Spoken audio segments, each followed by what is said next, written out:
All right, and we are back with another installment of Art After Metaphysics. A lot of people like this one. It's a book, as I've said before, that has greatly inspired me. And if you want me to continue doing this, because I'm really contemplating doing the Red Book after this, but the Red Book's going to take multiple weeks. It's going to take quite a bit. Okay, it's going to be a huge endeavor. But I'm willing to suffer if there's a right interest. And of course, if people subscribe to my Patreon and Substack, patreon.com/Giantart Productions, Substack, Gio's Content Corner on Substack. So please also like, share, and subscribe on this video, or even give it a listen on Spotify and Anchor, all that good stuff. I'm thinking of finally taking the plunge and putting all these on Apple Podcasts, but that's, gonna have to shell out some money for that one. But anyways, this is Art After Metaphysics. Finally, we're getting into the New York School. And before I go, because this is, I might not get to Jean-Michael Basquiat, but I might have to, we'll see. But I definitely want to get through all of Pollock and all of Rothko. And this chapter is dense with a lot of meaning, with a lot of mythological significance that David Ebert has found in the New York School. Because remember, okay, listen, bracket your assumptions. Yes, we all know the certain early life sections of a lot of members of the New York School. But beyond that, you have to realize a lot of these people were inspired by Theosophy and Rosicrucianism and the sort of proto-New Age that you even find in art movements, both in Europe and even in America. For example, it's not cited, but a huge inspiration on Jackson Pollock was Mark Tobey and Morris Graves of the Seattle Northwest Visionary School. And, Mark Tobey being a Baha'i person, going to Japan, studying Zen and Taoist art, literati painting, and so forth. But, my own personal interest, and this is what has gotten me in heat over the years, in the, in the doldrums of the E-Right, is that I really started off, when I started to take the work of art seriously, I didn't start off as a landscape painter or anything. I started off actually doing these little experiments, doing little abstract works, and some of them you could still find on my Facebook page. And I really felt a sort of connection to this. I sort of got it when I was younger on a more intuitive level that it took years of study and research, partially reading this book actually, to truly understand why is it that certain people feel a vibe, if you will, when looking at non-representational art, when looking at abstract art. And it took years actually to really appreciate what these painters were doing. And I say this knowing that it, sounds totally pretentious and pseudo-intellectual. And I know that not everybody is going to get it, and that's fine. I'm not saying this as an elitist, oh, you don't get it, therefore you're dumb. But no, I think that I understand the argument of reading too much intellectual work into artwork that isn't easily graspable. And I understand that. And the later iterations, the sort of zombie formalism that came up after these painters by other lesser artists, let's say, especially nowadays, they've sort of tarnished that work because, it's then, everyone starts throwing paint on a canvas. Everyone does stripes. Everyone, without those original experimentations, then it's sort of for naught, But I think one thing you have to understand is that, and one thing that David Ebert is really good at understanding, is that these artists are creating a life world. They're creating a window into being.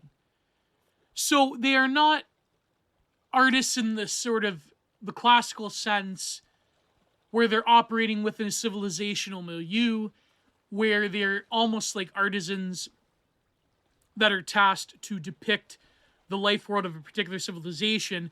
These painters still do that. They still do that by and large, but they have to do it in a different way. And they're almost like, philosophic experimentors. And even John David Ebert in the very beginning, which I will read right now, says a lot of this was a failed alchemy. That's one thing. I mean, I know like a lot of ideas that come from Terence McKenna are cringe and Longhouse. Actually, I'm unironically, yes, he had a lot of very Longhousey ideas.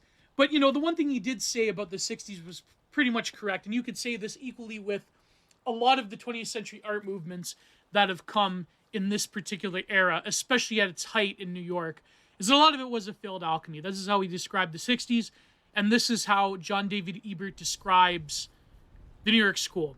So this is the prompt, 2-page prompt in italics before we get to Jackson Pollock. And he says, contemporary art, it is true, is highly individualistic and intensely idiosyncratic kind of art in which each artist is engaged in the construction and elaboration of his or her own plane of signification, right? So they're creating their own life world, and yet we can nevertheless discern certain distinctly regional tendencies with characteristics analogous to one of those now outdated Kulturlehre theories. I'm sorry if I'm butchering the German word. Kulturlehre theories of 19th century German anthropology, whereas entire geographical regions of the earth are noted for the spread and diffusion of a certain custom or art motif, such as the fact that broadly considered the X-ray style art of ancient shamanism can be found diffused from the Paleolithic caves clearly across Europe and Asia, and it's the New World as a single vast cultural sphere, but a sphere in which this art is entirely missing from African art.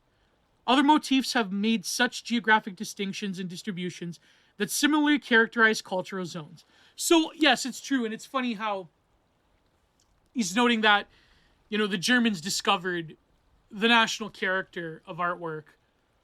Well, mid-century Germans, let's not make too much commentaries on that. But it's true, though. I remember, my Taoism professor many years ago said, each civilization has its own national character. And of course, this was a class about literati painting and Chinese Taoist art, where he says, the Japanese and the Chinese, they share similarities in terms of the material, in terms of the subject matter of the work of art, but there still is characters of signification that play out. And in the West, you could see this. And even within America, I think North America in general, because of the intense regionalism that you have, you tend to have different iterations.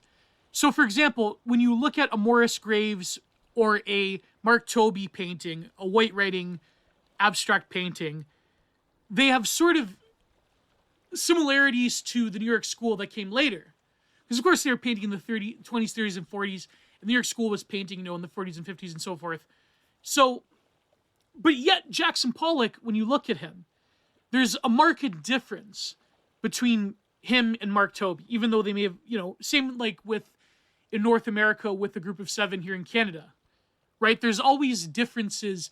There's nuances, even though you have a work of non-representation, that because of people like Clement Greenberg giving it like this unified theory, right, of like modernism as opposed to kitsch, they still have the differences of style, right? And I think what John David Ebert would say is that later on is that this was the sort of like the curse and the blessing.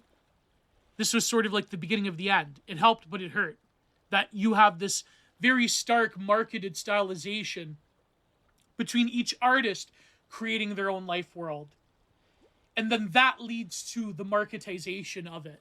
That leads to you being pigeonholed. And people don't realize this, but near the end of Jackson Pollock's life, before he met his unfortunate and untimely end by joyriding drunk and hitting an oak tree as he believed it was a form of artistic, sportsman accelerationism to drive drunk, in upstate New York, absolutely barreling on those rural highways.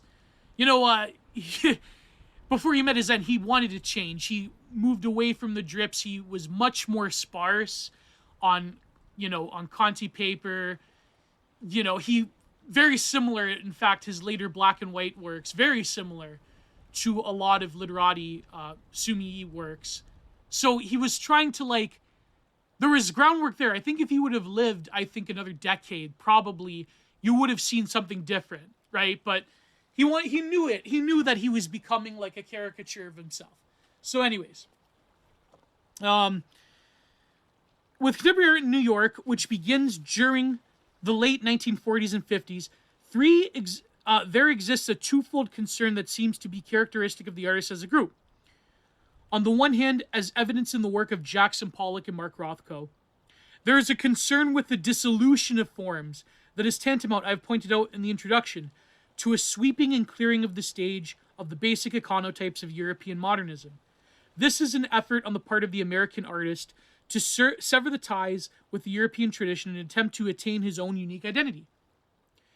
Pollock's art begins as an art that revolves around the modernist iconotype and archetype of Jung, the goddess and the shaman, for instance, but eventually dismantles and dissolves these icons in favor of a flux of planetary energetic fields that is broader and wider than the scope of the modernist forms. Pollock's drip paintings, I will argue, are the first planetary art, an art for the age of satellites orbiting the Earth, looking down as if though it were one huge Pollock canvas into which specific forms have been dissolved into larger, more all-encompassing patterns of energy. With Mark Rothko, who also begins by imitating European modernist iconotypes, the forms are dissolved and liquefied into the more dynamic fields of crackling energy, but into luminous squares and units of elementary being as spiritual entities unto themselves, absolutely indeterminate in nature, and unqualified by any archetypes of any kind. And of course, when you get to like his chapel, he basically obliterates absolutely everything. Rothko discovers the absent ontological center at the western core of being that has come after the collapse of the grand meta-narratives and the discerning of the transcendental signifieds of the metaphysical age. With Andy Warhol, the reader interested in my take on him should consult my previous book, Dead Celebrities, Living Icons, and Jean-Michael Basquiat, the concern of both artists was to try to fill these new semiotic vacancies that had been opened up at the center of the West's understanding of being with new iconotypes, celebrities, in the case of Warhol, and the two-dimensional figure of New York graffiti art in Basquiat's case. These new iconotypes are the New York equivalent of the city iconotypes of the Parisian Impressionists. The flaneurs and crowds of Paris correspond to Basquiat's crowd king, or his spindly totemic figures.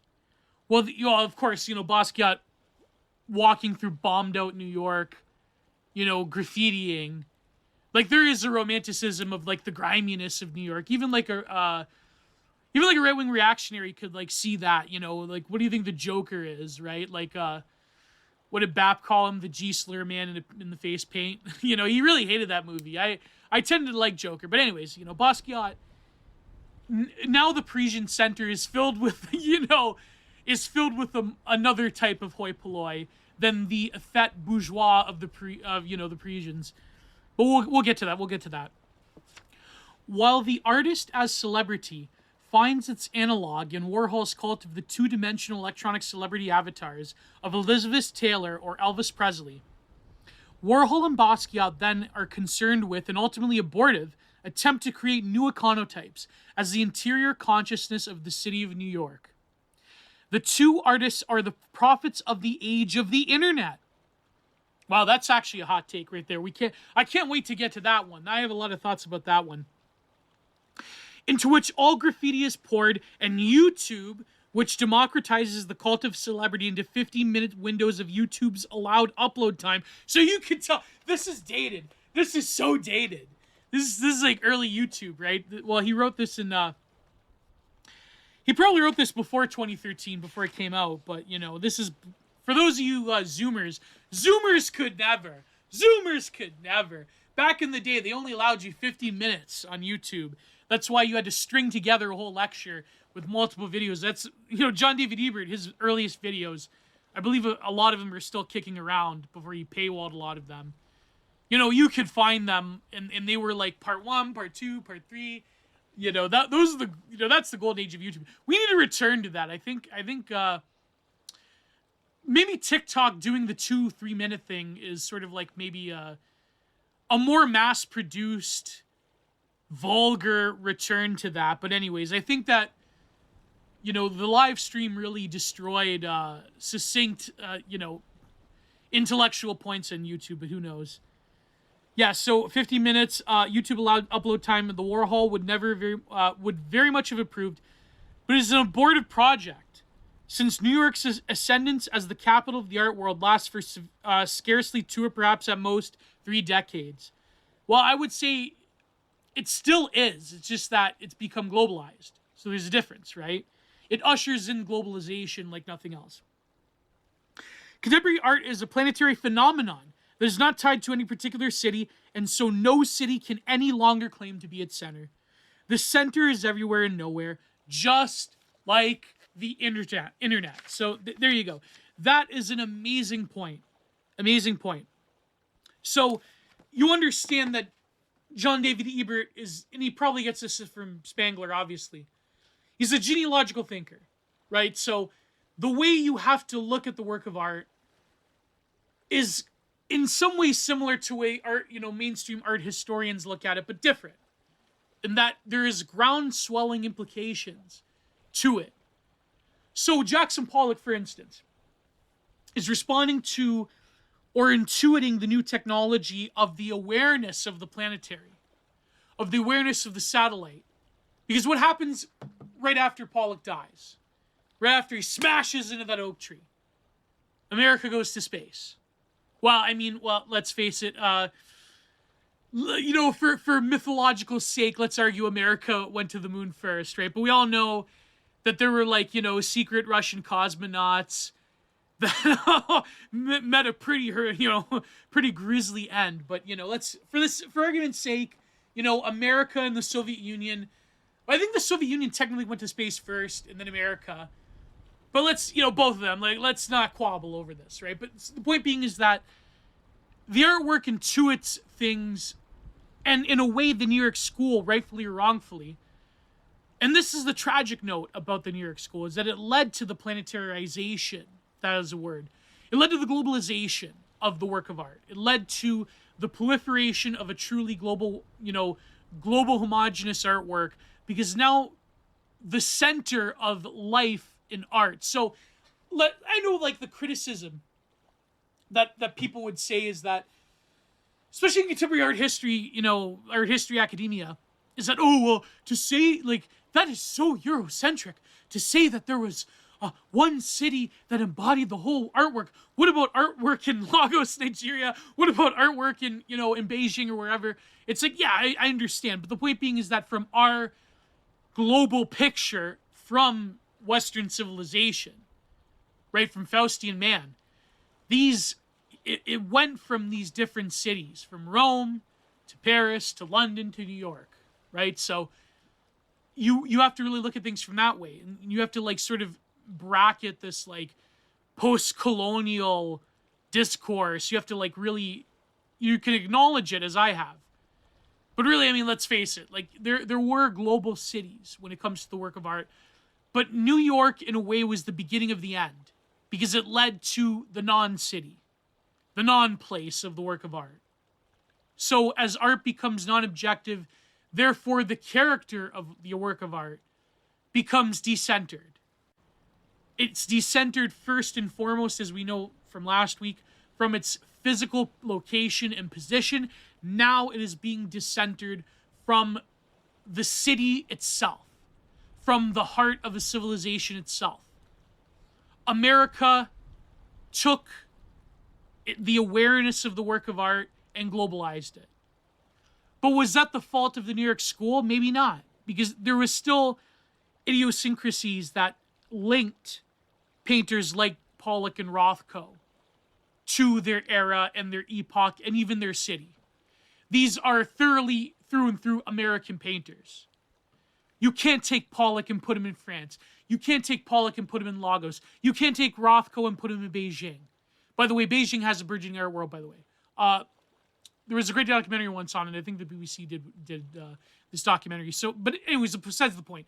The point being is that they still had the mark of character of their particular time and their particular country and their experience. So, well, let's get into it. So now Jackson Pollock. So JDE starts off with, information that more biographical. So he moved to New York with his wife, Lee Krasner. Now, Lee Krasner in herself is a very good abstract expressionist. I quite like Lee Krasner.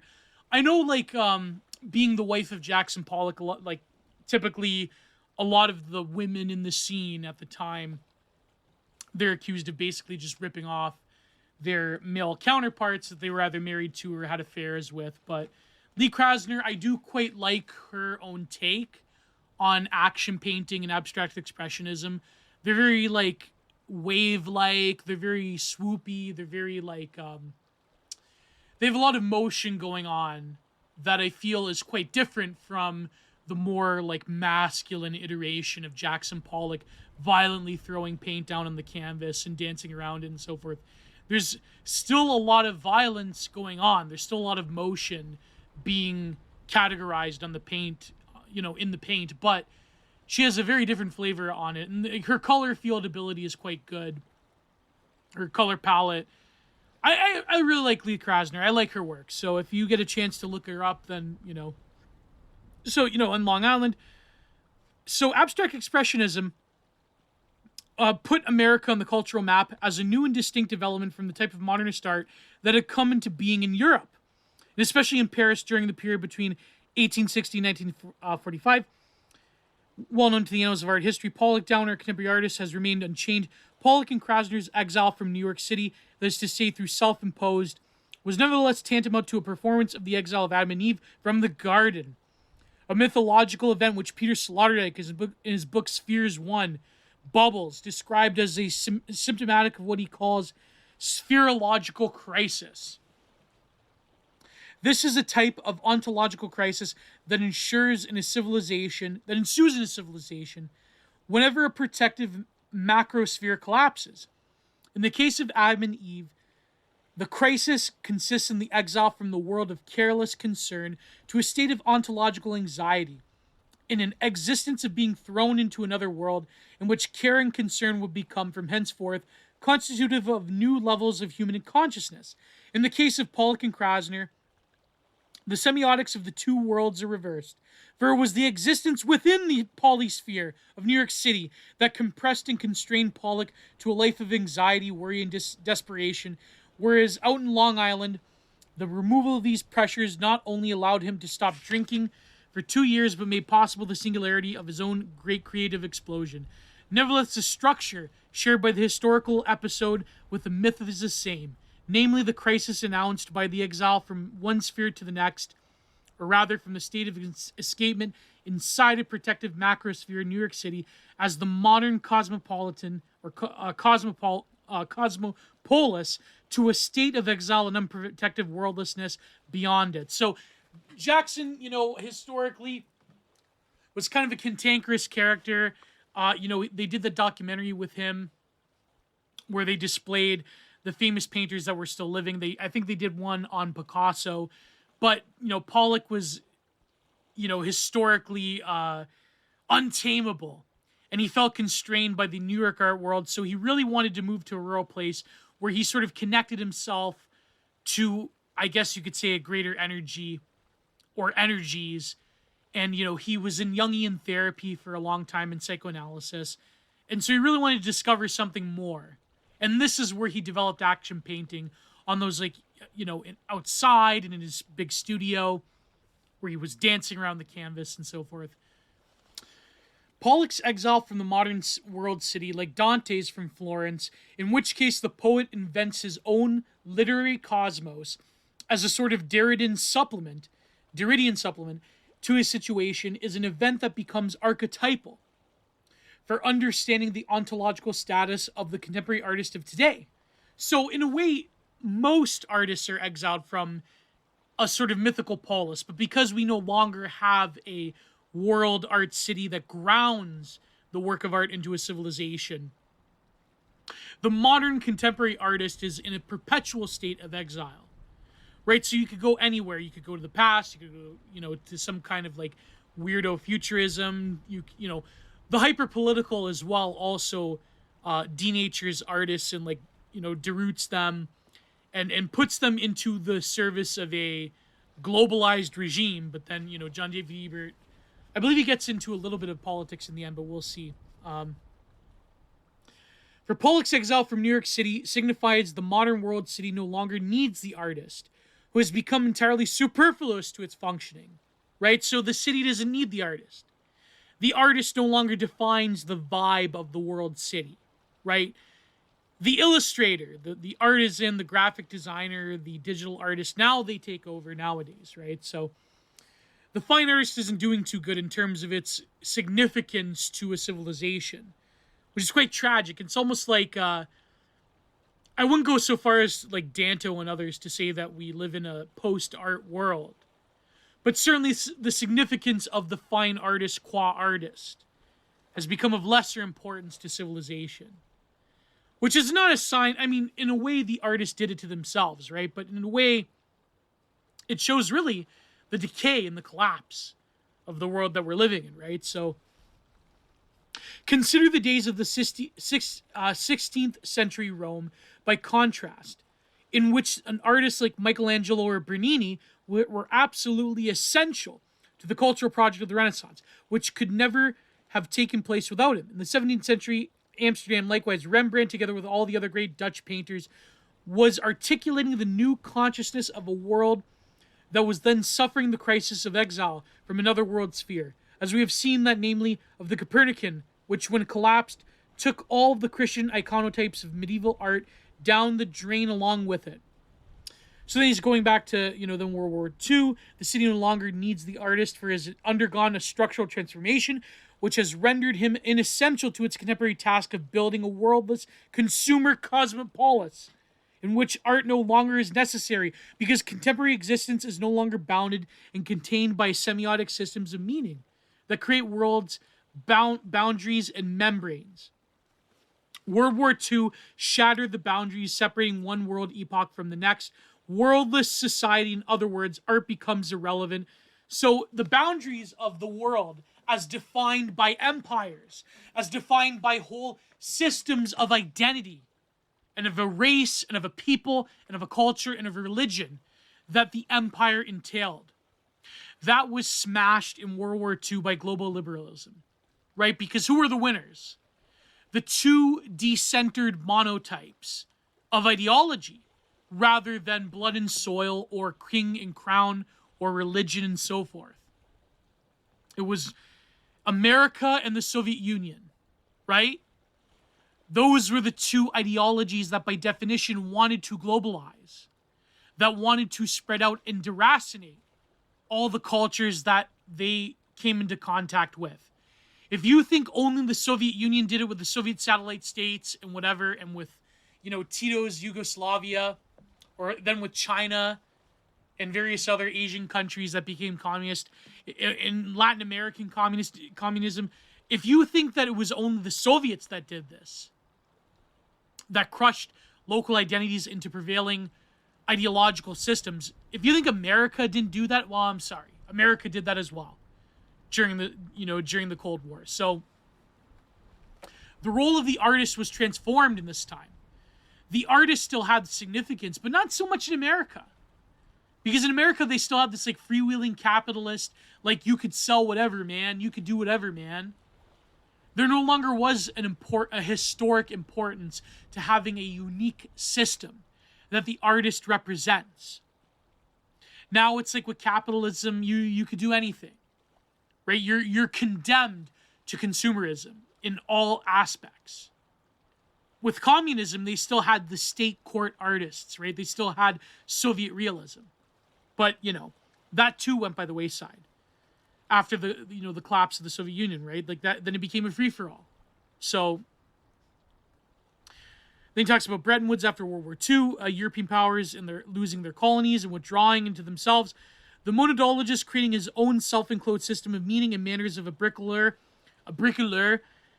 using scraps of whatever happens to be at hand. The artist, in other words, is Robinson Crusoe, the first figure in Western literature to be imagined as an exospheric mode, as the outside, no longer within the center of civilization. Now the artist becomes a true nomad, or a celebrity, as we see with Andy Warhol.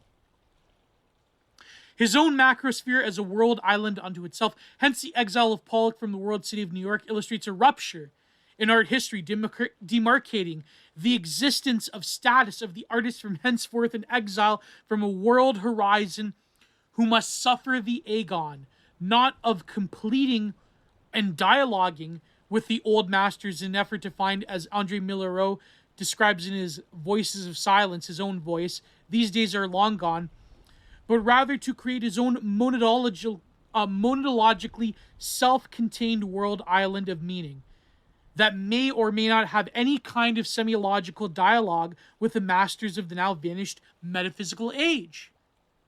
You know, in postmodernity, you can have that dialogue, but it's not going to be the same. There still is going to be the separation, because you no longer live within the iconotypes of that one world picture. Everything is up for grabs, in other words. So the artist has to create a world, a being unto itself, or herself, or himself, whatever. Art that is created outside a world may very well not have any meaning at all, since, as Heidegger was the first to warn, the creation of a globalized cosmopolis that is based upon the elimination of all distances only results in effacing of meaning and significance. You have to homogenize everything, right? I mean, what do you think humans' flat design is? That's the ultimate global homogeneous artwork. So you have to realize the motivation of the artist in this era. I mean, you could say that it was a conscious psyop and the CIA gave Pollock money and Rothko money, but really they're engaging with a quite a stark and terrible truth, that the world of a complete world picture was robbed from them, was taken away by a number of significant historical forces that culminated into not just society in general being abstracted and being globalized, but the work of art itself is then taken from its root and its presence in its picture. And in the wake of this, the artist must create anew. And therefore, Pollock was representing in physical form the sort of chaos of the age, which John David Ebert will get to. So here we go. Pollock's exile from Manhattan, in which the artist is excreted from the city as a kind of entropy in order to ensure the smooth functioning of the city as a dissipative structure, is an enunciation of this whole development. So the old masters were rather demarcating decisive ruptures with them and wrestling out idiosyncratic systems of meaning against the ever-persistent threat of meaninglessness. The wrestle is not with the old masters anymore, but with meaning itself. And Pollock is indicative of this, his exile. So drip paintings struck many of his contemporaries as nihilistic and pointless, but we'll get to that. So it's not even a conscious subversion of the old masters. Like a lot of people say that, you know, modernism destroyed this reverence for the old masters and civilization and blah, blah, blah. It's more of that, there's an element of that maybe with Picasso, but rather it's the struggle to create something anew. The task of picking up meaning. The artist, the crisis of meaning, like this whole like Jordan Peterson, like, oh, the crisis of meaning. The crisis of meaning is with us for a very long time. The artist was acutely aware. In a way, it's almost as if the drip paintings of Pollock, in some regard, they want to submerge you into a form of sublime by enveloping you in this chaos. They're huge. You fall into them when you're viewing them. But in a way, it's a cry for help. I'm not to psychologize it. Well, I mean, Pollock was acutely aware of psychologization being the subject of it for so many years. But in a way, it's a cry for help in saying that this is the chaos that we're delivered into. This is the cosmo-psychic noise, the static, right? The atmospheric static of the radio wave. now is encircling the earth just as Pollock is doing his drip paintings. And violently throwing and gesturing and having a sort of rhythm about it. But ultimately, it's not just pure chaos, but it's the static of these are all of the iconotypes falling together onto the canvas. When you've deconstructed what the paint and the materiality of painting is, you are left with this this rather glorious mess, right? But it's not a mess. I mean, there's this very distinct color field. There's a rhythm that Pollock was doing. There's sort of like light and dark. There's sort of there's patterning, in certain ones as well. It's very evident. Like the Blue Poles one, the Deep is one of my favorites. So there's a meaning behind there, but it's also expressing a lament to struggle with meaning. The old masters, in a way, they were guided by a necessity of that. Of that metaphysics, of that civilization. But here the artist no longer has that voice. The artist plunges into the collective unconscious, but really what's staring back is the abyss. And that's what Pollock represents. So if you can sort of bracket the biases you may have against Pollock, and you can recognize why he made the decisions he did. All right, this subchapter is called Planetary Artist. But Pollock's work also opens up another window, for he is the first planetary artist. The first artist that is in the Western tradition, anyways, to enlist the power of the earth in the creation of his images. Now, you wouldn't think about that. You would figure that it is pure non-representation, that there is no subject. But according to JD, you're wrong. So, to enlist the powers of the earth in the creation of his images, in respect, he is the forerunner of the later artists like Christo, Robert Smithson. I actually quite enjoy Robert Smithson. I think there's this one documentary on him that's quite fascinating. James Turrell, which is a certain rapper turned politician's favorite artist. Andy Goldsworth, Michael Heiser, et al. Artists, in other words, who presuppose the earth itself as their canvas. In the global ecume, art likewise expands to planetary scale. So the creation of the world becomes literal. Now he's referring to land art, which I think he will get into a little bit later on in the book. Land art being the use of natural materials that in an odd way go back to the situatedness of the earth, that go back to having the work of art in a specific location by necessity. That is what land art is. Now, a lot of people say that it's not really art, that you're just rearranging natural elements, that there's no artistic practice in it. There's always debate with these sort of conceptual works of art, but it's, in a weird way, a return to tradition. Well, in some sense, in an eco-primitive sense. I'm sure maybe Petty Linkola would approve of it. Maybe not if they have to transform the natural landscape, but then a lot of land artists will use materials that are present, like site-specific, and will do art pieces that can only exist as an extension of photography, because by definition, a lot of their pieces are evanescent. They change with the environment, with the natural world. So, Pollock, while not technically speaking the first to lay his canvas flat on the ground and dispense with the easel, was nevertheless the first to make this practice his trademark, signature. Doing so, he eliminated the brush and instead used sticks to drip his can of paint to apply the paint to the canvas. In doing so, gravity itself, for the first time, becomes a tool of the artist's repertoire. But of course, he couldn't do this without modern technology. Well, not modern technology, but he couldn't do it with industrial technology, in the sense of using very thin down enamel paints, copious amounts of thinner, of turpentine, which actually is quite a nightmare for restorationists to tend to the Pollocks, because it's always, he used unprimed canvas with a lot of terps on unprimed canvas. I mean, oh boy, they got to do some crazy wizard magic to preserve Pollock's work. So anyways, very curvature of the space surrounds the earth in order to bring forth his image. The image, therefore, is not random at all, but follows the contours of the Earth's gravitational field. The Earth's gravitational field, which, according to Einstein's general theory of relativity, is a function of curved space warped by the mass of the planet inside it. In his drip paintings, then, Pollock was visualized curved space. He was visualizing curved space, allowing his stick to follow the concaves and cavities surrounding the Earth rather than any particular object upon it. Pollock himself points out in the interviews that Navajo and Tibetan sand paintings and painters also painted their images on the ground and therefore utilized gravity as a tool.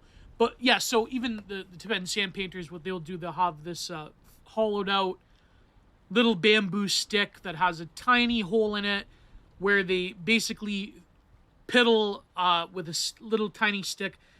They'll like bat grains of sand onto the canvas, onto the area to do those sand mandalas. It's very technical, very like laborious and time consuming. And of course they destroyed it at the end. So it's not the work of art, but it's an artistic practice that is in service of a spiritual end. So, the iconotypes that structured their seeing allowed them to paint only mythological images, like the Nazca lines, right? It's the same concept. Is that land art, or is it the spiritual representation, the symbolism of a people? Or was it aliens? But same point. By the time Pollock's art, such as iconotypes, as having seen already in this book, Instruction, had largely disappeared by his time. As the French theoretician Paul Virilio has pointed out, orbited his canvas. So Pollock orbited his canvas like a Lancet satellite, looking down at the abstract topographies of the Earth from outer space. And in this respect, too, he foreshadowed the coming epoch of the encompassing of the planet by human technologies. Pollock's first strip in 1947 prefigured the launch of Sputnik in 1957. Thus, though it was a truism to say the artist has always anticipated what's coming over the horizon before it even arrives. Pollock, we do find rectilinear lines of Barnett Newman or Mark Rothko. Nowhere do we find them. Now he is prophetically looking ahead on the surroundings of the planet, not only by satellite, and hence its transformation into giant art objects, but by the cocoon of electromagnetic white noise that would soon engulf it and the beams of radiation that compose a vast satellized network of competing transmission signals, all combining invisibly to create a mesh of interference patterns densely woven around the Earth like the fibers of a moth's cocoon. Indeed, Pollock was painting the white noise that surrounds the Earth's curvature, such as Clarhaus Stockhausen, at the same time in Germany, was composing his first electronic compositions, built out of the degradation of white noise into colored sounds. So his electronic studies of 1953 are the auditory equivalent of Pollock's drip paintings. Thus, Pollock was already making visible in his art the invisible environment that would slowly begin to close around the planet in subsequent decades. He is therefore the first truly planetary artist. And such, his drip paintings constitute a complete singularity, a total rupture from everything that had taken place in art history before him.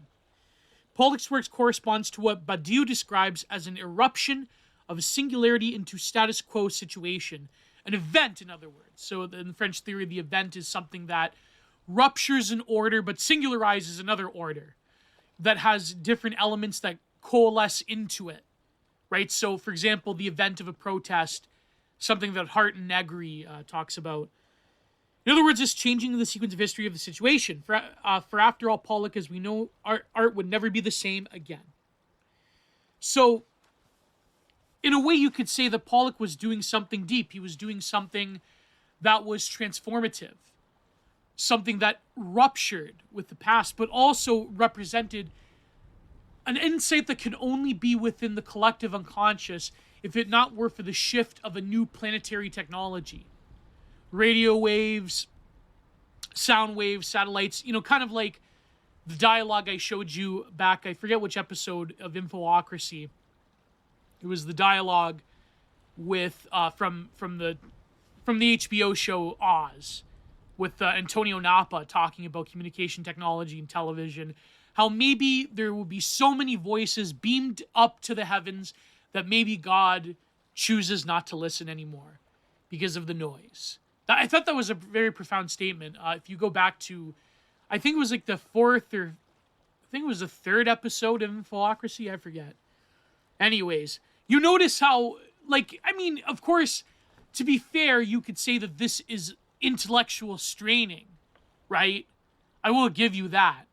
And that this is not art. This is rather an experiment of intellectual cartography. Now we move on to modern iconotypes, the shaman and the great mother. But in order to understand this development, we must look at the evolution of Pollock's images, for they do follow the lines of a development, a transformation of growth and form that follows the law of its own inner logic. So, of course, he was very inspired by a lot of the indigenous artwork that he was around. He was inspired by his explorations within Jungian depth psychology and so forth. So he then returned briefly before his death, like I said, to some similar imagery. There are, to begin with, two figures, the only two figures that from the protagonists of his figurative art up until the 1947 drip paintings, and they are first announced in two of his earliest paintings, both of which date from about 1930. This is the painting of its variously titled Woman or Mother, and which shows a pendulous breast woman surrounded by 5 mysterious beings, probably males, looming up from behind her. This painting has been interpreted by Ellen Landau and others as an autobiographical portrait of Pollock's mother and her 5 sons, and the literal level that this is probably correct. However, she is rendered in such a way that as to suggest an unmistakable comparison to ancient images of the archetypal Neolithic Great Mother. The Longhouse Mother, who will form one of the major figures that will undergo transformation throughout the evolution of his images. So it's funny because you could, I'm sure as JD would say, is that you could easily, see one style into another. You could easily see that Pollock, his drip paintings have a sort of chthonic chaos. They do have, I wouldn't say like a direct feminine energy, but of course it's always the contradiction, right? Like that's always, even Nietzsche. And of course Jung was fascinated by this aspect in Nietzsche. That is the feminine that is brought out by the masculine, right? Because Zarathustra, his wisdom is a female. Its wild wisdom is woman. So the masculine, the Apollonian, gives way to the chthonic, the Dionysian, the woman, which is ironic, right? It's a contradiction. It's like the anima, right, the feminine part of the male, comes about from the masculine, the solar masculine, the lunar feminine. So with Jackson Pollock, the sort of intense chthonic feminine chaos that is also unleashed by the masculine pursuit of like modern technology and communications, right? Ironically enough, brings forth the chthonic, brings forth the chaos. I know it's like, typical Jordan Peterson, well, the typical like Jungian, like, this is chaos, this is bloody chaos. But anyways, it's truth. It's bloody chaos. It's the truth, right? So the masculine, ironically enough, brings forth kind of like how the internet is that, Pollock in some ways predicted. You could read Deleuze in this. You could read that the sort of multiplicity, the rhizomatic structure of Pollock's strip paintings that follow an order, but an order that comes about from a seeming chaos of different bands of connections that go everywhere, of different forces. I mean, Pollock is a rhizome, really. I mean, I know it's kind of like a midwit take, but it's the truth. And the internet is structured, the oceanic experience of the internet is structured as such in that it's coded as masculine, as male, as nerd, pursuit, but really it's like, it's like what Meme Analysis said, it's the digital anima. It's where all the little lost boys play, under the cosmic, chaotic womb of the feminine, the womb that is comprised of different connections, of different intensities, that is a whole being that is brought together cumulatively, like a structure, a megastructure that isn't just the sum of its parts, right? It's the whole entity is luminous because each part arranges and moves with the will of the Leviathan mother, if you will. So Jackson Pollock was depicting this. So you could see that the Longhouse Mammy gives way to the sort of like womb-like experience of even going in person and witnessing a Pollock, of witnessing a totality, of being enveloped by this huge canvas. It's like you can imagine yourself in a primordial chaotic womb, looking up at the stars, right? So you see the 5 sons. I believe there's a daughter as well. The woman or the mother, these figures, they're almost faceless. They have the denotation of a face. You have the typical Willendorf, cosmic, Venus structure, her breasts and her thighs, thunder thighs, and they're all gathered around her. And of course, there's the sea of chaos and energy underneath her. Very fascinating painting. I can almost see, Hikon, posting this painting saying, "This is the enemy," right? So that's what I mean. It's very much like a Venus of Willendorf type of painting. But anyways, moving on. So the other figure appears in a self-portrait painted about the same time as woman, which shows Pollock himself as the eerie two-faced being, half of Two-Face in a shadow and apparently undergoing transformation into a mask. So again, you probably got that from Picasso. This mask is, of course, the masked shamanic apparition that will appear in the totemic paintings of the late 1930s and early 1940s.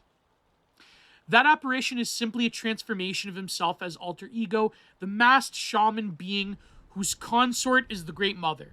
Just as in Paleolithic iconography, mammoth ivory sculptures of the Great Mother appear in tandem with shamanic beings, such as the 30,000-year-old standing shaman lion man found at Hollensteinstadel in Eastern Europe.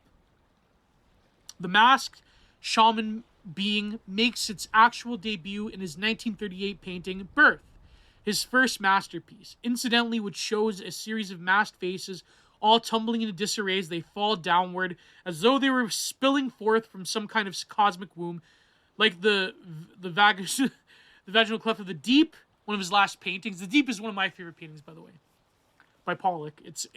But also, it's not just, he codes it as, as the yoni, right? The cosmic yoni, the opening. But I think it's really about Pollock's understanding of what lies deep within the unconscious. The deep is that like one little speck of blue that is giving way from this, this very, very like luminescent white painting, these white stripes, these swatches that really are covering over the unconscious. The murky depth underneath, the firmament waters. All of this is, and of course Jung says this, that all dreams about oceans or waters is about you plunging into the depths of the unconscious. And this is how he explains great mythologies of floods. The unconscious comes over the civilization and disrupts. This is how he describes the firmament, Hades, world mythologies that have significance with water and so forth. So Pollock is very much doing this like representation. It's funny how right before he died, he did this painting. It was one of like his last action paintings. So there's a lot of significance in that, right? So, I think there is, but the Deep, of one of his last paintings, it has been said that the series of apparitions with the vertical orientation suggests the totem poles of Native Americans of the Northwest Pacific Coast, an image which I think Pollock probably did have in mind when he composed it. The masks, as well known, are modeled from carving. It says Eskimo, but let's say Inuit in case the RCMP is watching. The Inuit shaman masks, but they also represent the birth of the mature style, phase one as it were, the paintings of which now begin to tumble forth after long struggle down the false path of Thomas Hart Benton's pastiche throughout the 1930s with ever-increasing rapidity from here on outward. So then, Pollock, they really do body the regionalists, right? The regionalists had their good points as well, but it's something more here. It's something different, right? So the falling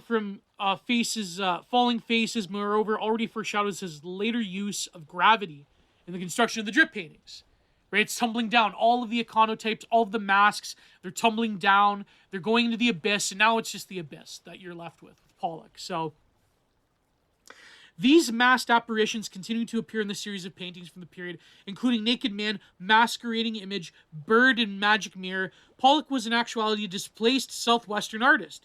He traded places with Georgia O'Keeffe, who migrated from New York to Santa Fe, and just about the time Pollock migrated from Arizona to New York in 1929 to 30.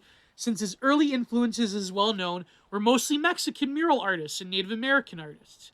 The perfectly suited him for the modernist project of painting tribal icons on the walls of the modernist world sphere, the world sphere, a sphere that had first begun to configure itself with the rupture of Impressionism. Right, so he's like almost taking on the task of like Diego Rivera. But now instead of the mural, now it becomes pure abstract chaos, right? It becomes the pure representation of energy that is cartographically placed with the canvas. It's sort of like a marker of all those different slashes and drips, and it's like that was the whole point, was to capture motion, right? And of course, other movements that came after, like lyrical abstraction, took this but then incorporated certain principles of like color harmony and so forth. Like Hans Hofmann like comes about later and like takes this into lyrical abstraction. The iconotypes of modernist art with its tribal world cavern are precisely the Jungian archetypes, and so it is apropos that Jungian theory and mythology interested Pollock in these early paintings.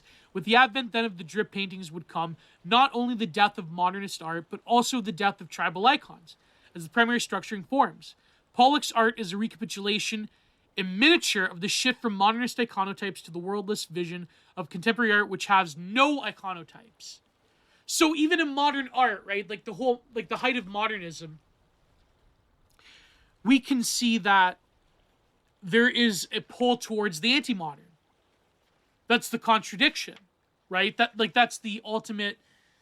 The modern gives way to the anti-modern. So you have Gauguin, you have to an extent Lautrec, you have to an extent, especially Gauguin, especially the group of seven, like Emily Carr. You have in modernist painting this sort of Picasso as well, this awareness of the primordial, this wanting to go back to a, albeit Orientalist and like sort of exoticist picture of like civilization. And of course, that's what motivated Gauguin to go after those Tahitian girls. But he was embracing the primitive. I mean, if Gauguin was alive today, he'd be on a certain forum, right? He'd have an anime avatar. He'd talk about marital. No, never mind. Anyways, moving on. He'd be a certain anime aficionado. But anyways, the point being is that I joke. But the point being is that the iconotypes were, which is the contradiction of modernism, is that there was within modernism a seed of anti-modernism, a pulling away from the urban center, a going back to what they thought was the purity of the land. Right? Like going back to something that is deep within the heart of humanity.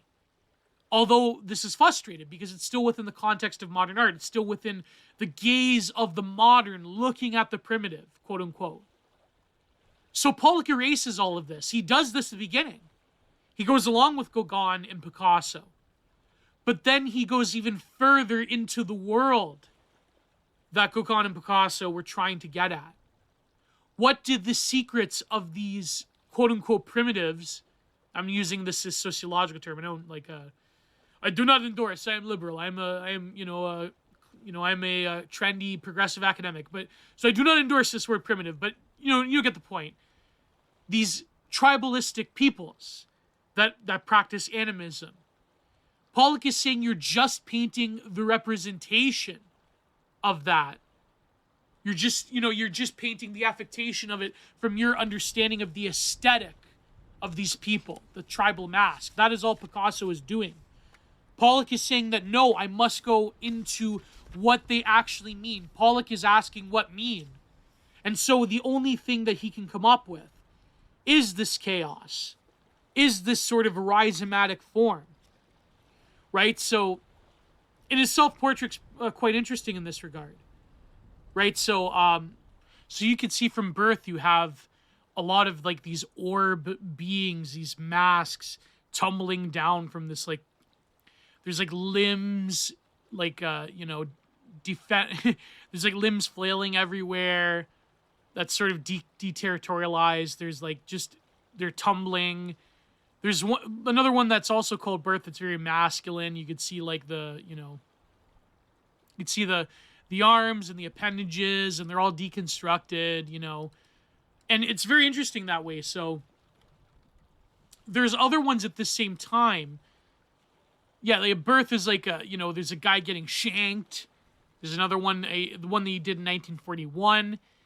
There's like these. It almost looks like a Fend. It almost looks like a Fend statue, but not quite. But it's still very modernist. It's very like European. And then he's doing like other things that are very similar to like Urshel Gorky. Then there's another one called Birth, where it's like this crying baby and this other like swoopy jazz type figures that other people. There's almost like cellular type of work later on that other like cartoonish people like Carol Dunham would come on like way later. And then he, of course, he's getting a lot of this as well from Picasso, like particular like the sort of black and white ones he did early on in the 40s. So then there's other ones like you can tell he's trying to do modernism. He's trying to do like he's doing like these little experiments, like he's doing he's done the Miners is like a charcoal work where it's like trying to depict like a brutalist modern, almost like a Soviet realist depiction of miners in a trench, and there's like the brutalist building in the background doing their shift, right? About to go down for the mines. The Bird is also, the Bird from 1938 to 41, it's also very similar to Birth in that there's figures swooping down from this eagle bird-like figure. There's this all-seeing eye at the top. There's a skull. But there's like these orb beings that are almost like the hatchlings. And then he's doing like these very like, he's doing color pencils and charcoal, and he's doing these jazzy like figures, very similar to Duchamp. Like he's trying to capture motion and these bulging figures tying into each other, almost creating like a veil, like veil creases. He's almost like you'd see this type of stuff in like graphic illustration. Like in sort of like you'd see it in an album. It'd be a very good metal album cover. But he's doing a lot of these little experiments, right? And he doesn't really find himself till later on because he has to realize that he wasn't like modernism at that time was done. So contemporary art was not far behind, and like Pollock was that huge break, right? So he abandons the modernism of Europe and he embraces something like totally different. Totally non-objective, abstract expressionism. So here we go. Hyperspheric Goddess. In the 1942 painting entitled Scenographic Woman, we have his second great masterpiece. Although it is a masterpiece thoroughly dominated by the influence of European modernism, and most especially Picasso. This was painting that confounded Peggy Guggenheim and caused a stir at her exhibition because as it is, at first, so difficult to read. Initially, it looked like an image of two separate figures, a mistake made by Stephen Nafe in his massive Pollock biography. But upon closer inspection, it is seen to be, as Ellen Landau correctly remarks, a type of reclining female nude first crystallized by Titian's and Giorgiono's various Venus paintings. She is lying horizontally across the surface of the canvas, with legs spread apart like a Playboy centerfold and surrounded by stenographic figures that are evocative of mathematic equations. This is in fact Pollock's great mother archetype, only now she has been placed inside the hyperspheric of the modern world canvas, just as Lewis Carroll's Alice was the first character in Western literature to be placed inside the universe of non-Euclidean geometry, where she undergoes various spatial distortions, so Pollock's goddess archetype is distorted by the modernist n-dimensional hypersphere, which has the effect of breaking her into multiple spaces and frames of references. So also, like, it's also the Madonna becoming the Hua, right? So that's another motif. Pollock has painted the goddess of Einsteinian space, as it were, the goddess of the hyperspheric, whose curved anatomy follows the contours of its topology. So it's basically a body without organs in some ways. It's a visual representation of the body without organs, Whereas Newtonian visual space has been rectangular. So again, non-Euclidean. That's also another term that Deleuze goes into as well.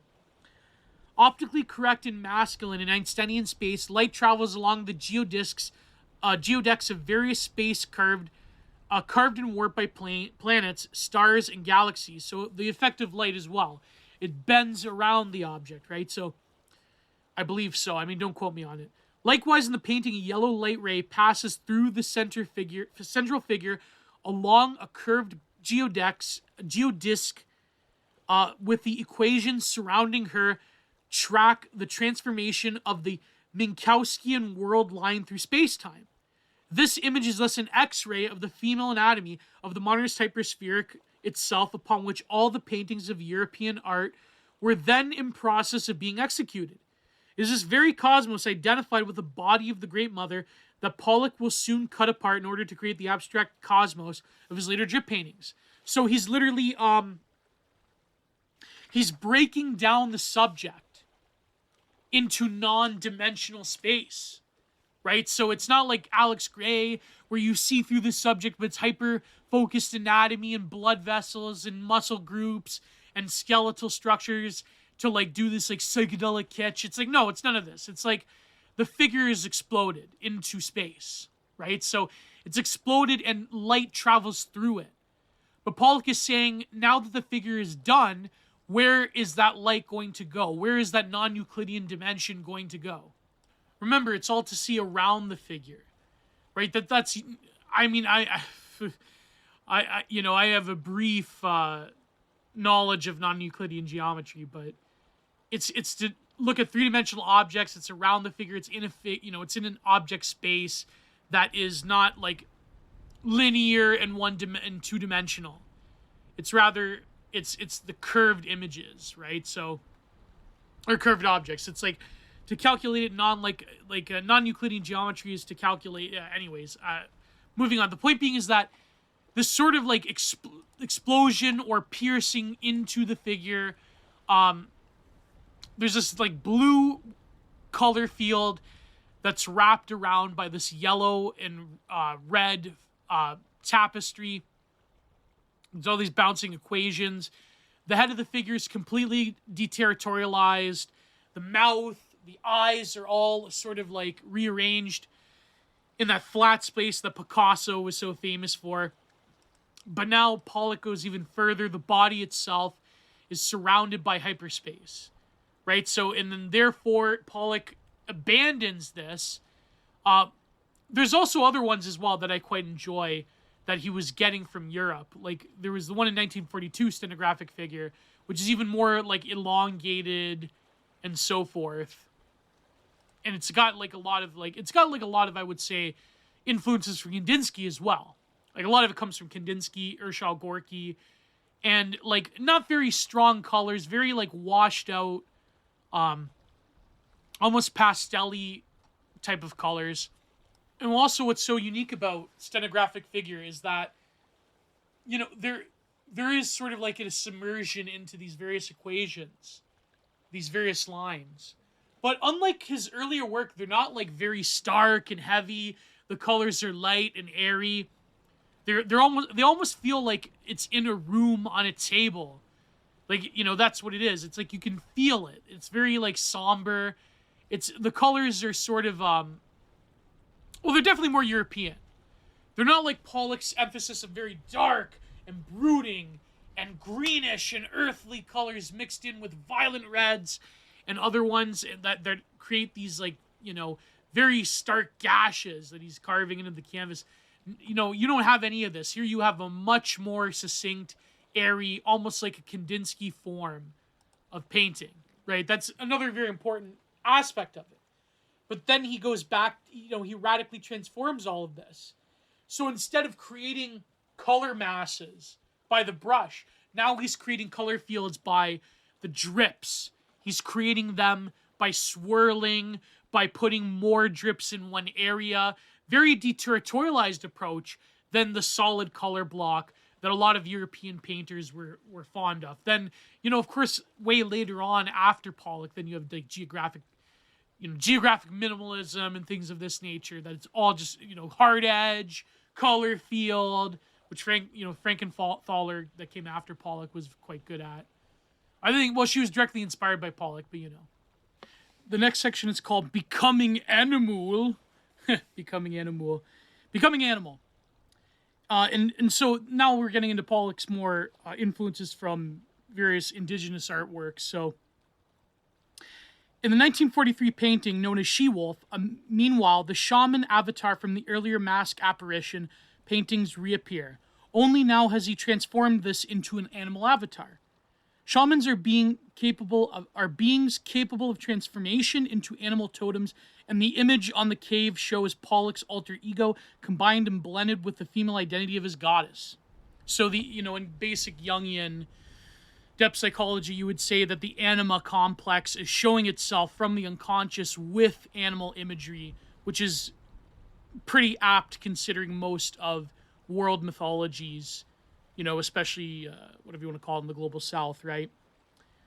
And Mircea Eliade also had a bit about the she-mother as well, the she-wolf, Eliade, he talked about in various Germanic mythologies and then even Greco-Roman mythologies, the transformation of the wolf is the most important part of male initiation rituals.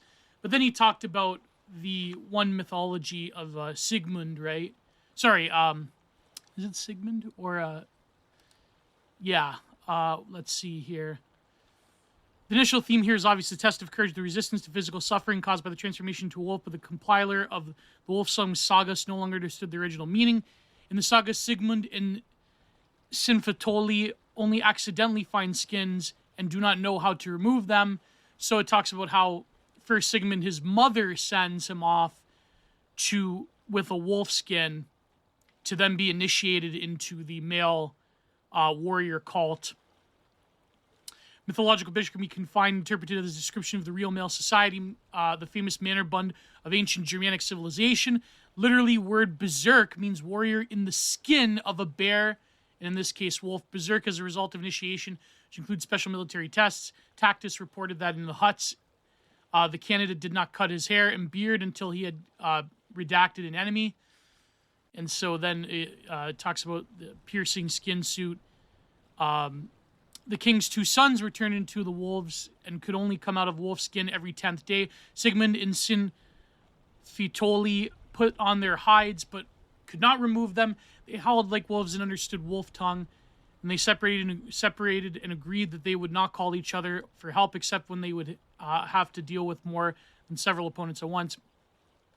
And then he goes on to say the script of heroic initiations can be traced in other sagas. For example, in the Sage of Grettir, the hero descends into the Grave Hill, which contains a precious treasure, and fights consistently with the ghost, with 12 berserkers and a bear. So then he talks about some of these tales were lost and so forth. And in Germany and Japanese male secret societies and unions, strange sounds like masks indicate the presence of ancestors, the return of the soul of the dead, meeting the dead returning to Earth, especially during the winter solstice. The initiations required to important experience. Winter is also the season which initiates turn to wolves. In other words, during the winter, gang members are able to transform their normal state and achieve superhuman existence through communication with ancestors, or bringing their behavior closer to the behavior of the predatory beast, which is magic. So then he talks about the Furies and how there's still, ironically enough, a lot of the feminine still that gives over the mask, their male sons into the predominantly male force of becoming wolf and violence and so forth. So, and of course it's tied with magic ritual experience, because the shaman was often within these warrior cults. It's funny, I actually read this excerpt from a VK site where it's some a user that has a avatar of the Donetsk People's Republic flag. That's pretty funny. But anyways, moving on. So here, John David Ebert gets into Deleuze.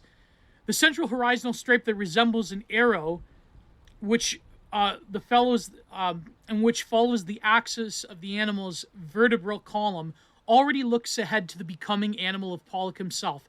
For the axial shift of his canvases from outright to supine, that is from, the typical painting on an easel to the floor, to supine, so too the spinal column of the painter, erect for centuries like an evolved human Homo sapien, will shift to a nearby horizontal, and hence animal-like orientation.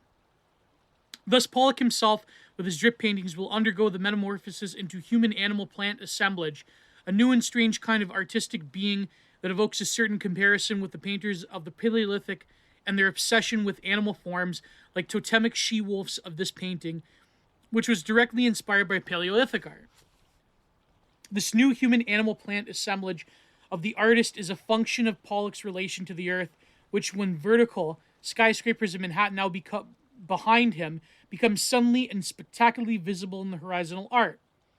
Like the myth of Aeneas, Pollock too derives his strength from contact with the earth. Oh, he didn't. I thought he was going to go a bit more into Deleuze, but essentially, like, if you follow, he does a little later on a bit, but if you follow the Becomings chapter in A Thousand Plateaus, it's not about the physical transformation into a being of the wolf. It's the becoming transformation. It's what lies between wolf and man. That there's a spectrum that violates the molar identity of a man and the molar identity of a wolf in the shamanic practice. You are attuned to the becoming of a wolf, or the wolf becomes you, or any animal in ritual. That is, like Deleuze, he got this from Castaneda, which I know that Castaneda wasn't exactly an accurate representation of, indigenous mythologies in Central and North America. But, that still. So, I mean, I guess you could say that, I do know how this sounds, right? I do know how this sounds. It sounds like an elaborate metaphor that John David Ebert is grasping at straws here. The Pollock left the vertical behind as he left New York. He left the canvas easel behind, and now he paints on the ground, and now he becomes... But there is something to be said about the losing oneself in the ritual of art creation, because Pollock, involving his whole body, dancing around in the fields and in his huge workshop, dancing around the canvas, splattering paint. There's a performance to it that even like modern dance people have tried to perform. So, I mean, yes, of course, it's a strange metaphor. I will give people that. John David Ebert's, he is kind of reaching a bit here, but you could see the significance of it, because the artist in the 20th and 21st century has to take up, like, this is the whole thesis of the book. They have to take up this mythological reverence where every single act is part and parcel of that brand mythology, if you will, that the artist becomes, that has to take on.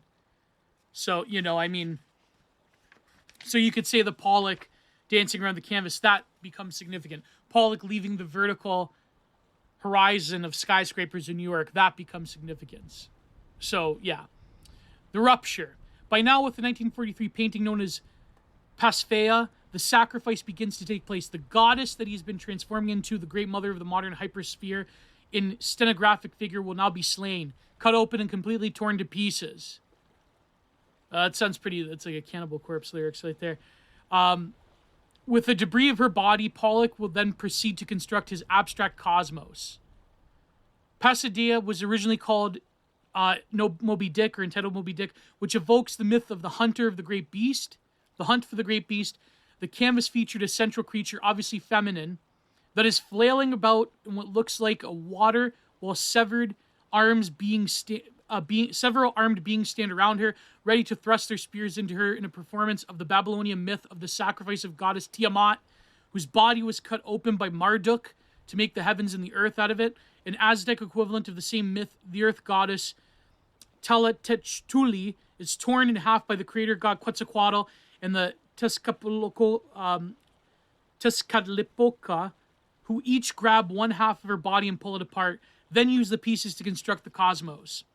I believe also Ishtar, or Isis as well. There's some kind of exploding. Who did you give birth to? Horus?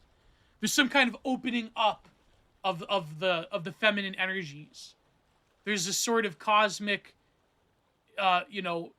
similar to like how a star goes supernova. Like the essence of something is torn into space. There's a lot of like violent imagery in world mythologies of the particular feminine goddess being ripped open and torn open like a Cannibal Corpse song, like a gore grind album, you know. Like I could go into detail, but I won't for YouTube purposes. But there's a lot of similar mythology. I know like a lot of these like, you know, feminists that work with mythology, a lot of these types, like the Mary Beard types, they talk about how, well, that means all civilization was structured as violence against women. Because, I mean, you're literally ripping apart a woman to reveal her womb, you know, to open up that primordial womb. But really, that has intense mythological significance. Even, you know, forgive the violent imagery. There's still something there. And Pollock, it's funny how in the abstract, in the confines of modern art and abstract expressionism, he's going back to this cosmic motif that he intuited of the opening up of the cosmic mother. So the story behind Pasiphae was that Pollock was doing a bunch of color studies. He was trying to invoke the surrealist technique of automatism, where you sort of tap into the unconscious by doing automatic, whatever the mood or feeling in that instant moment, you grab a piece of pastel or paint or charcoal or whatever, and you automatically draw lines and so forth. So then he eventually developed the full painting, where you have, from this ripped cosmic womb, you have a lot of different figures and arms, and also the bull, and a lot of different mythological figures. So, for example, he's getting this, of course, from Europe as well, the half-man, half-bull Minotaur, which, I mean, that's also featured in Guernica, right? I mean, he's getting this from Picasso, but he basically arrived at this cosmic theme of the opening of the womb by tapping into his unconscious, because I believe his therapist told him to start incorporating surrealist techniques, of course, in his therapy. So, moving on, the Native Americans were kept reworking beneath the lattice work of vertical canvases until the animal forms were completely dissolved beneath abstract designs. The creation of the Guggenheim, so even more abstract than indigenous artwork. Creation of the Guggenheim mural shows that he was, in fact, involved in an elaborate process of sacrificing form to create a new, densely interwoven cosmos out of bodies, in this case, animals of living beings. In the 1943 painting Guardians of the Secret, this new cosmos is already foretold in the rectangle that occupies the center of the composition, which is flanked by two threshold guardians, one on either side of it, as though unveiled in a revelation. The rectangle in the center painting is full of abstract, totally non-figurative forms, as though Pollock's new development, the creation of the abstract cosmos out of his great mother, her animal familiarities, was already being clearly foreseen. Like conflict and Night Mister abstract paintings, though not yet drip paintings, which had disassembled his great mother, creating a new kind of cosmos out of the pieces of her body. A non-figurative, non-spatial cosmos that is the densely woven together as a Persian textile. Composition with paint pouring 1 and 2, and also water birds. I actually quite like water birds. But they're only tentative steps towards what will later become the new revelation of his art. Now, cosmos. Now, everything's complete. So notice how with Pollock, he's moving through the sequences. He's getting more abstract, more more numinous, to use that hippy-dippy term. He's getting more numinous in his artwork. He's getting more abstract. He's having to rework the steps back towards a primordial void, a complete rhizomatic chaos. He's deconstructing the images rather than building up the images, but he's doing so in a very ancient, ancestral sort of way. In the world mythologies, you have this process as well. I believe Eliade talks about this in The Eternal Return, where you will eventually deconstruct these animistic figures, these mythological guides, these sort of archetypes. They will slowly become dissolved. Similar, I mean, you could say certain forms of shamanic Buddhism that you find in Mahayana that relates to the, pagan mythologies that were present in places like Indochina. You'll still find them in temples and so forth, like in Angkor Wat. You could say that also there's this process of dissolution that happens. So Pollock is recapitulating, you could say the Christianity and later developments of paganism in Europe and Christianity, you could say, develop. Like you get from the abstract to the contextual to now the personal. But now Pollock is going back to something more ancient, where it's the reverse process. It's going from the personal and interpersonal down into the chaotic cosmic, into the void. He's entering the void, you could say. But notice how his works of art trace the step. So that's what I mean. That's why I'm always skeptical of people that ascribe significance to like the CIA thing, you know what I mean? Like maybe later on they came and they subverted, right? But you have to realize that within the mind of the artist, Pollock was going through this transformation, like all artists do from their early works to their later works. And, you know, you never know what's going to come out on that other end, right? So there's always a genealogy to the work of art. You can't just think of things as purely mercenary when it comes to modern art, where you think of things as, well, it's because the CIA gave them money to do this, and, you know, they had to subvert Soviet realism, blah, blah, blah. And, like, no, it's like there's clearly... You don't just, like, arrive at this stuff. Like, maybe nowadays you do. You just throw paint on a canvas, and it's very unconscious and childish. But you don't just arrive at these assumptions about where your own particular work of art has to go, given the context of art history up until your moment, which was Pollock was acutely aware of. It's like now, you know, there's no, like, decision there that is like, I'm going to, like, spoof people. Unless you're, like, Duchamp. You know, I mean, that was different. That was an aberration. Where he was, like, sort of, like, trolling, you know. But there's sort of a history there, so you have to, like, keep in mind that in Pollock's own personal work, he's going through this history. So now Cosmos. One of the other constitutive features of Aztec myth was the idea that blood was the fuel upon which civilization depended. Of course, blood, right? Just the way we depend upon oil for its operation. In the myth of this sacrifice of the goddess Totechuliti, blood must be offered back to the earth goddess in order for her to grow in the plants and various vegetables, such as maize and corn, upon which the human beings depend for survival. And we say that America right now is basically a maize corn goddess, a maize corn god that is a vengeful spirit that is inflicting cellular, even spiritual, physiognomic damage upon people by high fructose corn syrup. The Mesoamerican priest consequently was normally required to offer his own blood in order to summon the ancestral beings to do his will for him. He had to slice his private regions, perform his tongue, and then perforate his tongue, and then perform a whirling dervish dance that splattered the blood from his places onto sheets of paper that surrounded him. This splattered blood was the cause of Vision Serpent to appear and open its mouth, whereupon the ancestor being would peep forth and ask him what he wanted. We have seen that the fate of Pollock's great mother was to be cut up and torn up from an abstract cosmos out of pieces of her body, carefully woven together to create a dense textile antiform. An antiform now.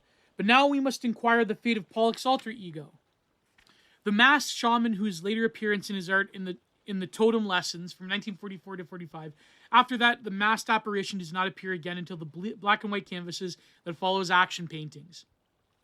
The drip paintings that he processed to create that he created in Long Island then represent the splattered blood of the shamanic being, which he now offered to the sacrificed remains of his great mother, which are together united, dripping along with forms to create the cosmos of his abstract drip paintings.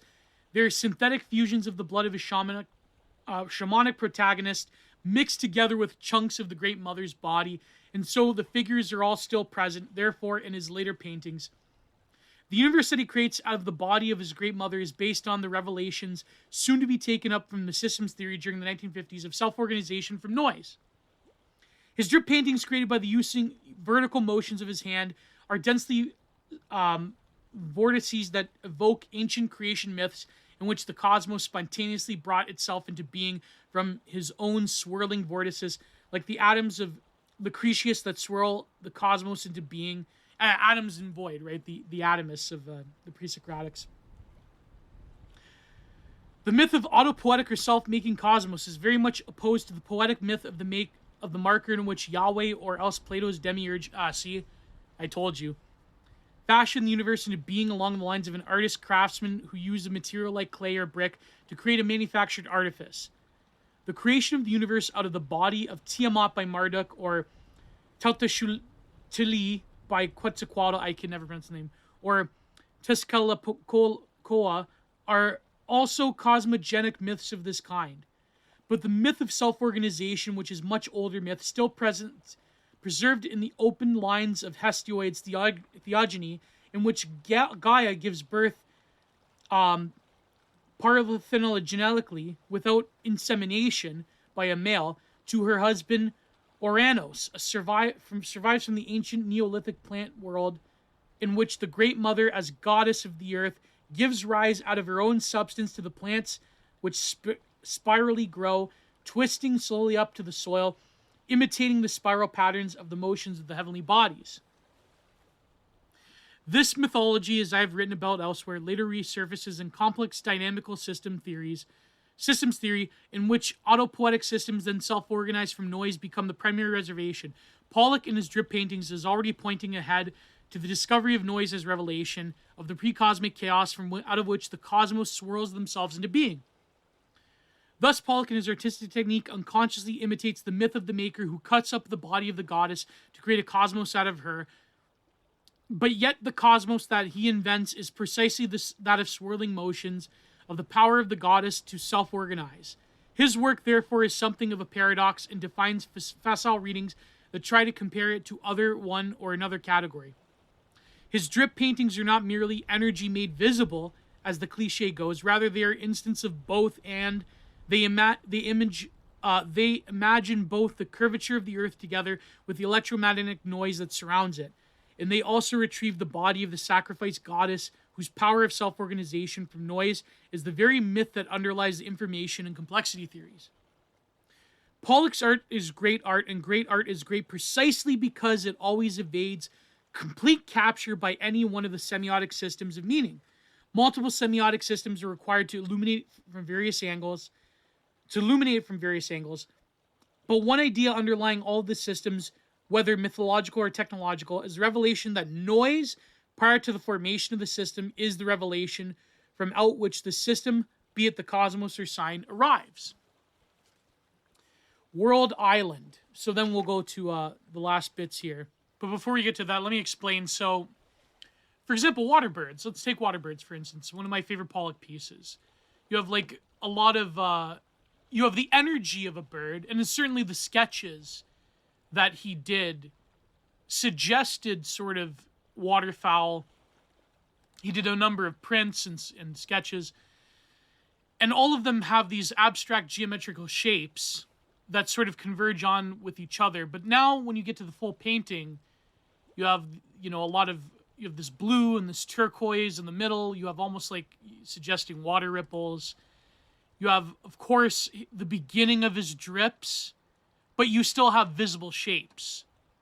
You still have solid color blocks that suggest birds in the water.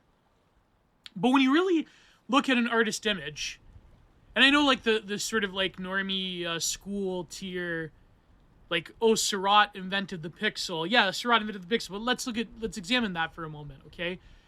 Converging lines that seem chaotic can, for example, the weight of a line, the weight of placing lines together, like if you just had one monotone line, say like a computer program, say like MS Paint, right? Okay, you can create a grid image with MS Paint just by layering lines and using their weight and so forth.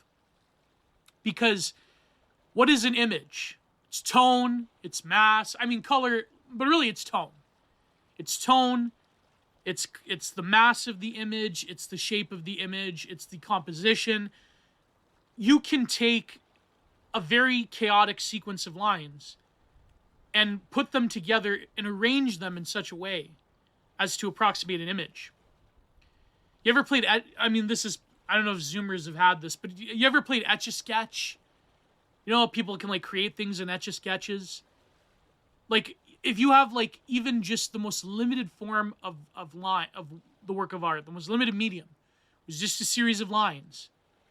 you can easily create tone and mass and composition through a seemingly chaotic series of lines.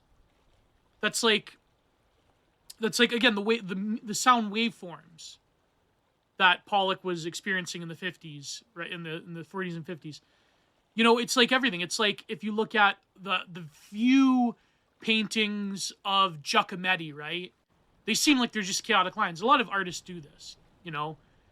It's abstract, but when you look at it, and this comes from Impressionism, well, they discovered this, that if you block together lines of color and bands of color, you can create an image on the total field of that image, rather than allusions to illustrate, like very illustrative type of suggesting 3D forms, like in, you know, the classical painting. So in a way, the chaos really converges into something. So Pollock is starting to drip here, but then he discovers that through massing drips and splashes and lines, you can suggest a universe of things. And so in a way, it's like out of that chaos comes form. But also another thing, I think I'm going to end Pollock and we're going to go into the paywalled section of Rothko. But I have a point about the word versus the image, or the word versus voice. So this is World Island. Pollock then creates his own World Island in the barn on Fireplace Road, transforming the barn into a macrospheric cavern upon the walls, built the caves again. So he's going back to the cave in his studio, right? And so then he talks about the Ed Harris movie. An exile from the great world city, Pollock is washed ashore along with so much civilizational effluvia, like Robinson Crusoe. So again, he's kind of repeating himself. So the Japanese myth of the creator god Izanagi, who drips salt water from the tip of a spear onto the earth in order to create the world, are no longer images painted upon the walls of the modernist world cavern, as his early tribal art has been. Rather, they're images whose semiotics are completely divorced from the realm of that world cavern, from which they have broken off into private islands of meaning, all on their own. The meanings are, of course, universal, as all great myths are, but they are no longer specifically modernist, having shed their tribalism, dismantled their mythic figures and figuration. So it's not mythical. It's not, now Pollock is operating without the connection to a particular world mythos, to a particular historicity. Now, in the absence of that, he has to create anew. He has to rediscover it in his own sort of like a fat urbanite way, but then he breaks off from that and goes towards nature, away from the world cities, discovering the new, and then, of course, a lot of these themes when we cover Anselm Kiefer in subsequent weeks, we'll discover that. So, media catastrophe. By now, these private macro-spherological worlds are very fragile, and so they can be damaged, especially by electronic media, which is another reason why contemporary art is in such a perilous situation. Pollock's decline as an artist is a proverbial example of such small and independently floating world bubbles, no longer connected to a functioning world, can collapse beneath the impact of new mediatic forms. So again, Pollock doesn't have recourse to that tradition, so he will suffer through stylization, through the art movement. And by the time Pollock came along, the art movement, even as a tradition, was a way of the past. Now, with the death of the avant-garde, and Andy Warhol sealed its fate, now we don't even have that. So now Pollock is operating in a purely self-contained spherical world, like all contemporary artists, really.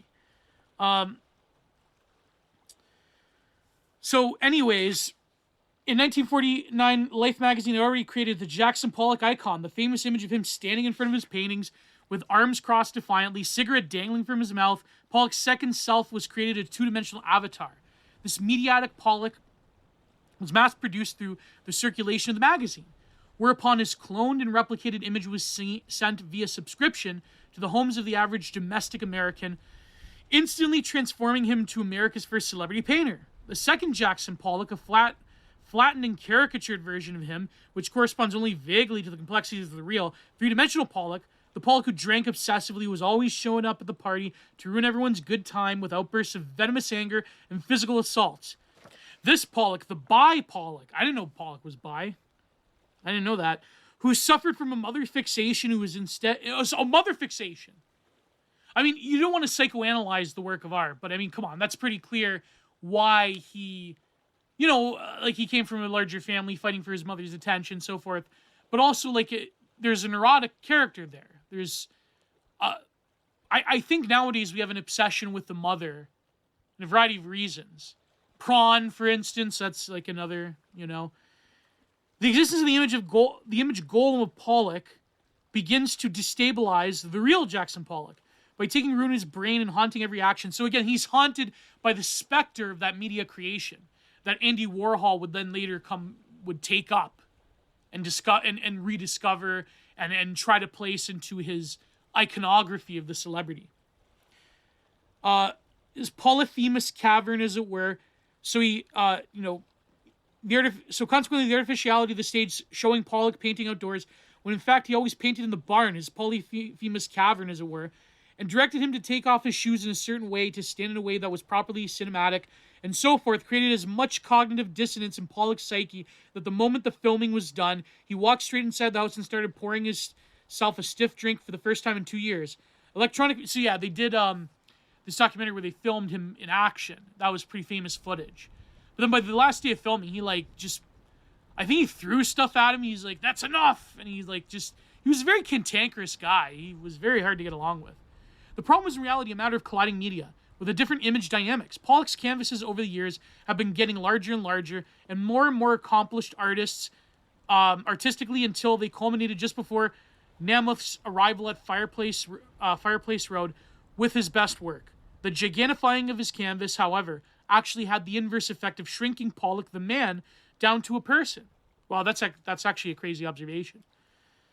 In direct proportion to the growing scale of his work, Pollock himself began to shrink like Richard Matheson's incredible shrinking man as mighty canvases dwarfed him. So Pollock became the work. He literally destroyed himself to usher in the cosmos. Like a mythological being, he destroyed himself inside to splatter his matter upon the canvas of the stars, if you will. I know I sound like a total suit saying that, but the Namuth film and all their media attention, it was Pollock's image avatar that now began to grow larger and larger. Before long, the shadow cast over him and the mediotic avatar was huge and stood over him like the art of Michelangelo's David.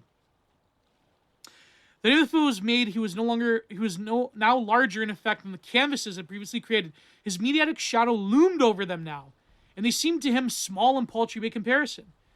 So thus was he starting to paint again. The images then appeared were the inferior black and white canvases that were now leached of color, as though Namuth's creation of his movie Avatar in color had drained the color from his images. I don't agree with John David Ebert. I actually quite like Pollock's last work. It reminds me a lot of literati painting. Maybe one day I'll get into it. But now the color was gone from his canvases. The mediaized Avatar was like gigantic Alice, like the giant Alice in Lewis Carroll's book out of all proportion to the scale, the Avatar. Consequently, due to his heavily gravitational pull, carved the space around it and brought people into its orbit to see its exhibition. So then he goes on, in Ways of Seeing by John Berger once put it that they are innate to such traditional media as painting and sculpture. Thus, conditions of electronic society art cannot thrive because electronic media are cross purposes with the process of making traditional art. Yeah, well, that's true. And we see this with digital art. We even see the distribution of the work of art through the digital image makes it more evanescent. So the artist now has to keep pumping it out. That's why digital art, which I'm going to go into a little bit in my book actually, on neoliberal kitsch, why the constant chronic pumping out of the image renders it into a state of submission, and it renders it moot in a way. So then he talks about Pollock's real self as his mean streak, his cruelty to friends and neighbors whose property who he was always willfully destroying, his misogyny, his bi-ality. Harris's films is not a portrait of the real Pollock, but it's consistent with the image avatar of him first constructed by Life magazine, and then manipulated by Hans Namuth and Hemingway of the American art world. But let's face it, in the end, the avatar always wins. So Pollock, yeah, so the Ed Harris film, it really sort of does the sleazy Hollywood, you know what I mean? Like, oh, he's like larger than life and he's a tortured artist. And he was a tortured artist, but like the way that it was depicted was also like, you know what I mean? Like it was very like gratuitous, you could say. That's a good word that, that's a good word that ironically enough, gratuitous cinema is the word that Martin Scorsese used, to describe, but, really gratuitous media against the work of art. But anyways, finally, before we go to break, before we get some music from Philip Daniel, and all of my good Patreon subscribers and Substack subscribers, please subscribe to Substack and Patreon, or either of the two, if you don't like one or the other, because I will talk about, finally, Mark Rothko and Jean-Michael Basquiat. That's going to be totally controversial. People are going to hate it. So you better pay for that one. Anyway, I'm kidding. I'm shameless. But anyways, about the word and image, let me leave you this final thought to entice you to going into talking about Rothko and Basquiat, two of the right wing's most hated artists ever, for obvious reasons. But anyways, we'll get into that.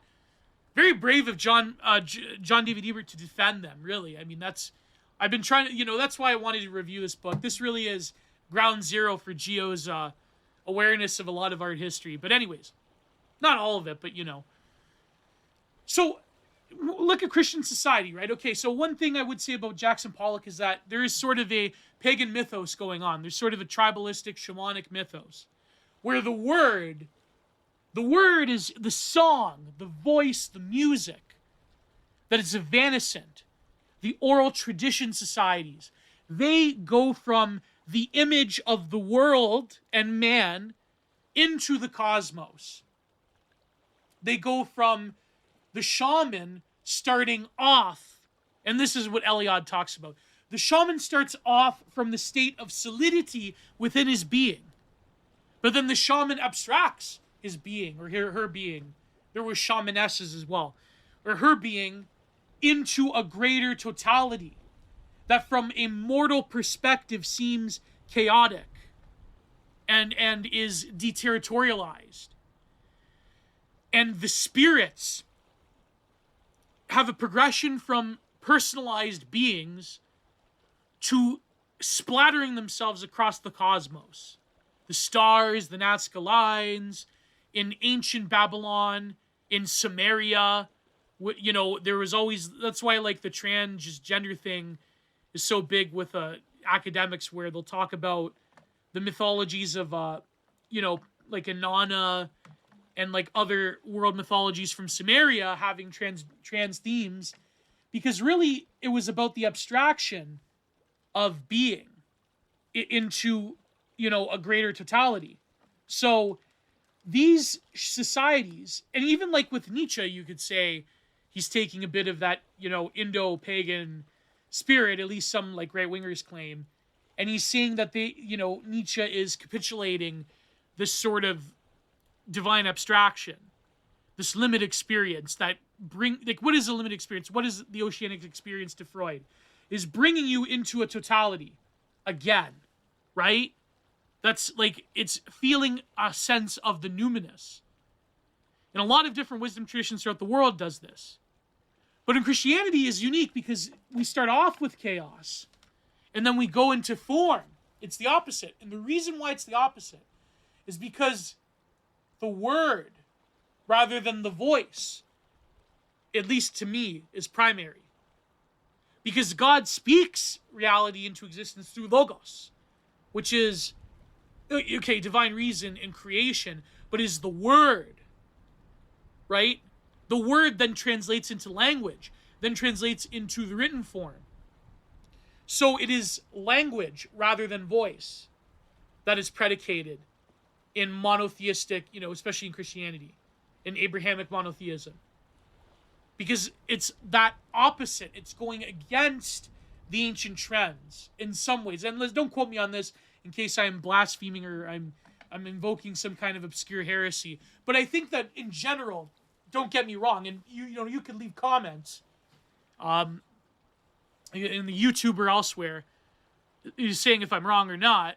But basically, Christianity is giving form from chaos, is taking it and transforming it with the word rather than the voice, rather than the oral tradition. It is the word itself that gives order, the way that language, the written language, structures the voice. It gives it a meaningful form. So in a way, Christianity demythologizes, in some sense, history, because Christ ends that sort of line of mythologization. No longer does man have to go to this abstract cosmos, the spirit, because Christ is the guarantor of our salvation in our personalized faith. He's a man, but he is also God. So it's like, it's markedly different from most world traditions that rely on the oral tradition that relies on shamanic practices that very much take at the beginning personalized deities or spirits or animistic symbols that become progressively more abstract and numinous. Christianity in some ways does the opposite. It's the difference between the voice, the logos, the word, and voice. And oral tradition. So that's just like some thoughts I had analyzing Jackson Pollock. And Pollock, in a way, you could say was kind of like a pagan artist, because he delved into the unconscious in ways that invoked animistic spirits, and he was trying to find a way against like the totality of, even at that time in the 40s and 50s, you could say America was becoming like a quote unquote post-Christian society. But anyways, let's go to the break. Let's go to the paywall version. So thank you all. Once again, please join me on the other side. It's only $5 a month. Okay.